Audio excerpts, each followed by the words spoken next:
Hey guys, in this video, I will show you how to know if your iPhone is tapped. All right, so let's begin with the video.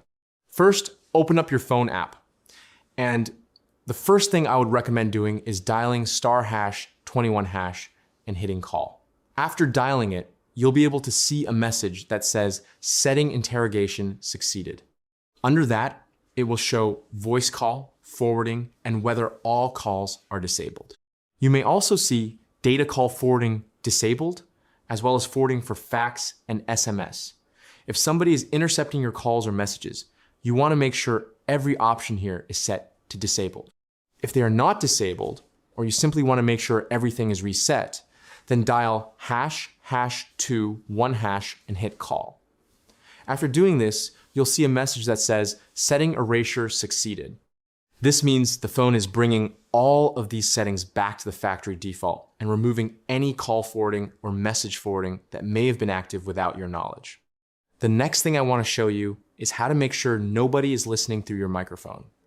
On an iPhone, whenever an app uses your microphone, a small orange dot appears at the top of the screen. For example, if you open voice memos, you'll notice the orange indicator showing that the microphone is currently being used. If you swipe down from the top of the screen, it will show which app is using the microphone. If you tap on that indicator, it will show that the microphone was recently used and which app accessed it. You should check to see if your microphone or camera has been recently used when you were not using any app that requires them. If that happens, it's pretty easy to control. All you need to do is open the Settings app, then scroll down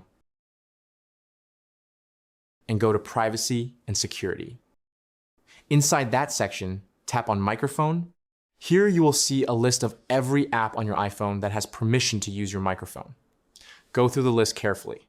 If you see any app that you don't trust or don't want to have microphone access, simply toggle it off. Turning off access will prevent that app from using your microphone in the future. The next thing we should check is whether anything is being forwarded without your permission through the iPhone settings. Simply turn off your call forwarding and you are good to go. And that's it. So that's basically how you can know if your iPhone is tapped. So that's all for this video. See you in the next one. Thanks.